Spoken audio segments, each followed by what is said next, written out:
Welcome back to the channel, guys. This is Matt Carter. Me and my beautiful wife Veronica go out to garage sales and thrift stores to find things to resell on our eBay store. But today we're going to be looking for stuff at the Goodwill bins. The last time we were there, we found pretty much everything we want. Video games, retro toys, and even jelly cats. So it was a fantastic day, hoping to repeat that in today's video. So let's see what we get.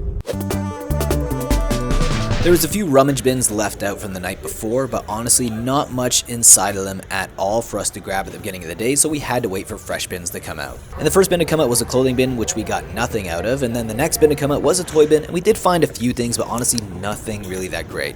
Okay, we're still digging through these after 10 minutes. We honestly didn't find too many things out of these toy bins. We basically found one wrestling figure here, John Cena.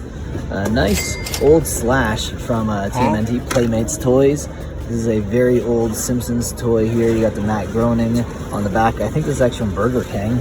And then I found a little Bionicle figure and an LPS. That's literally it from all of those toys. And still, I mean, not crazy bad, but not crazy good either. We were fortunate though to get a ton of toy bins throughout the first hour of the day. Unfortunately, we didn't get anything out of the next few toy bins to show up. Yeah, we ended up getting nothing out of those bins. Just absolutely horrible start to the day. Hopefully there's more crates coming out soon. So found these nice Carhartt pants here. Was kind of excited about them, and then I noticed there's a tear right at the gonads right there, right at the back. So I'm not sure what I'm going to do with these. I'm not sure if I'm going to take them home or not, or if I'm going to try to just give them to someone at the bins here. It kind of sucks because when you find, good stuff like this Carhartt, it's really hot, trendy, and it will sell. Unfortunately, I just don't know with this. That's a hell of a stitch job someone's going to have to do on that. And I gave those Carhartt pants away, but then we waited for another half an hour and two bins showed up that were just not very good. And honestly, it was a sign that we needed to get the heck out of there after an hour and a half spent. Okay, so that was probably top 10 worst days we've ever had at Good Old Bins. We literally had £1. That's all we paid for, £1. So at least that's good. Best score was probably the Lululemon pants, and we did get a few toys, but nothing super crazy. So what we're gonna do right now is head to a few thrift stores to see if we can find good toys or video games we can add to the cart today, because it just does not feel fulfilled. I don't feel fulfilled at all with what we got. It just feels weird spending $1.35, and that's literally it today. So we need to go and find some more stuff at the thrift stores. Let's do it.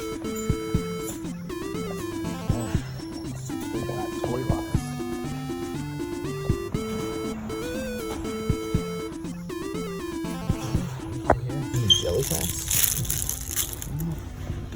Ooh, this one looks like a jelly joint, and yes it is, for $1. There you go. We're already off to a better start here than we're at the bins. This Wynn's thrift store that we stopped at usually has the same video games over and over again, and alas, I saw the exact same games that I see every trip that I come here. So after that, we moved on to a value village. This value village I find is usually overpriced on almost all the items that they have there. Sometimes I actually get lucky and find some decent clothing items or some bags of toys, like the ones that I'm looking at right here. Unfortunately, there were no bags that were really worth it. There were a few that I actually picked up that had some vintage toys, and I wanted to do a little bit extra work on them to see whether or not they're actually worth it to purchase, but unfortunately none of them really had the value inside. Okay, so out of all those bags I was able to look through, this is pretty much all I was able to find. Not bad, nice old Toy Biz figure. Honestly, probably not gonna grab that for $3. We also found this is an old Michelangelo here from Playmates with a couple other things that I don't want for $3. Not sure if I can grab that. This is also Lego Buildable character. Not horrible, but $4. I don't know, I'll probably get past on it. Kind of spoiled in the bin. Also this old Toy Biz figure as well. Honestly, I'm probably gonna pass on all these. You know what's fun about going to thrift stores? When you see them have Nike Air Jordans right here. $130 for that, $180, $160. These are higher than I'd list them on eBay. $500 for these ones right here. Then we get another pair. I can't see what the price is. I'm guessing probably at least like $200 for those ones at the end there. Yeah, so I'm gonna take this as a sign to go home because this is literally giving me nausea. Wow, thrift store prices are getting ridiculous. Now, mind you, yes, those shoes in the cabinet at Value Village, they are worth that, but that's what they would get on eBay. Now, you might say, well, who cares? You'd find them and you'd flip them for that price on eBay as well. Yes, that is true. I am not a for-profit thrift store, and you know, maybe that's okay. Maybe it's okay that they're selling for that price. I just find it kind of ridiculous that they're selling it at that price personally.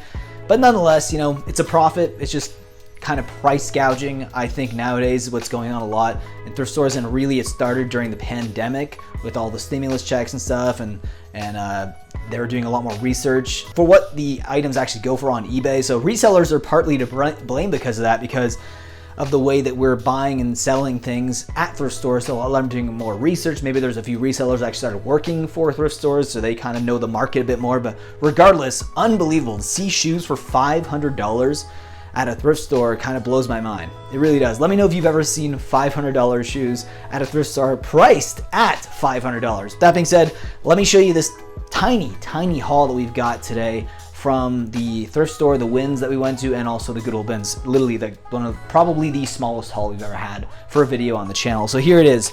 We have one pair of Lululemon pants. That's it. That's literally at probably like $20 to $30. That's probably our best score of the day.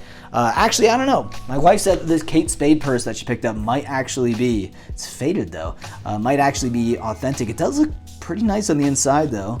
Kate Spade, New York. Yeah, I don't know. Maybe it is. Yeah, maybe. So what do you think this is worth then? I don't know. I have to search. Do you think at least $50 maybe? Yeah, maybe. Okay, we also got a jelly cat with whiskers. First time I've ever had one of these bashful bunnies with whiskers before. As you can see, he's a big brother in the corner there. It's like literally the exact color theme minus the whiskers, but not bad. Spent $1 is actually on sale, 30% off in February at Wins. So this was actually 70 cents, under $1. Around the same price we probably pay for this at the Good Old Bins based on weight, so not bad. I'm guessing about $20 to $25 for this one, so not a bad, you know, still, even though it wasn't a great day, it was still a decent day. Found this McDonald's Lego Bionicle character, a John Cena wrestling figure here, not bad, probably between $5 to $15. A nice Burger King Simpsons toy here, not bad, from 2001, so semi-vintage. We also have this, at first I said it was Slasher. This is actually from the second Ninja Turtle movie. I believe this is either Tokar or Razor. I think this is Razor here, and yeah, so not bad. Probably like a $10 to $15 vintage figure. Pretty good. We found one LPS doll here today. I'm gonna do some research on this one since we didn't grab a lot, and you will see the price of this one on screen. I'm hoping that it's at least like 10 to 15. Probably not though. Nice $19.95. This might be a McDonald's Spider-Man. Not bad. Pretty cool. It does look super vintage, and it is pretty vintage. And there's just one little piece of Lego Duplo. That's literally it from today. Probably the smallest haul we've ever had on the channel. We stayed at least about an hour and a half at the Good Old Bins, and based on the amount of plushie bins and also toy bins that came out, though there was no media, I assessed the situation, said, yeah, they're likely not really going to bring out much. Maybe at the end of the day, when it comes to toys and media, there's not really much else for us to do. It was so busy too. It's a Friday. I think it's a reading week for university and college. And then there was a bunch of kids that were skipping school as well. And it was just weird. We had a lot of competition. We normally never have competition for jelly cats. In the last few trips, we've been getting more competition for jelly cats. It's kind of crazy. Like, obviously it's a great brand, but it does show me that there is a lot more people who are aware of the Good Old Bins now, who are resellers, who are coming there more often, and they're really going to be our competition long term. Now, the Good Old Bins that we are going to is still pretty new. It's not even a year old yet. So it makes me think, what is the Good Old Bins going to be like here in like 3 years from now? Holy cow, like every day it's probably going to be like 100 to 200 people inside the store, you know, fighting over items and stuff. It's going to get crazier and crazier. So I am grateful for all of the opportunities we've had so far at the Good Old Bins, but I do believe in the next few years, we're going to have to start finding other avenues and other, you know, means to actually flip stuff, because it's going to get wild at the Good Old Bins. Like now we're going about 2 to 3 times at the very most a week. And honestly, we might start scaling that back to 2 times, maybe even 1 time a week, if it just gets so busy and so crowded and just with all the competition. Sucks. I don't want to give up to the competition, but it does feel like we definitely have to find other avenues to resell in the future. Anyways, hope you enjoyed today's video. If you did, leave a like down below and subscribe if you are new to the channel. But remember, may your cart always be full.